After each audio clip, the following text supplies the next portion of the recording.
Want to unlock the secrets of crafting the iconic Ethereum logo in Photoshop?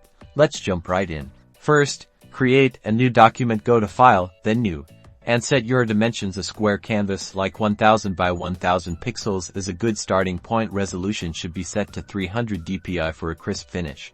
Now, grab the Polygon tool from the toolbar. Make sure the sides option at the top is set to 3. We're going to draw our first triangle, which forms the base of the Ethereum diamond. Hold Shift while dragging with the Polygon tool to create a perfectly equilateral triangle. Fill it with a dark gray color, something like number 343,434 works well. Center it on your canvas using the Align tools. Duplicate this layer by right-clicking on the layer and selecting Duplicate Layer. Then, rotate the duplicate 180 degrees by going to Edit, Transform, and then rotate 180 degrees. Position it directly above the first triangle so that they form a diamond shape.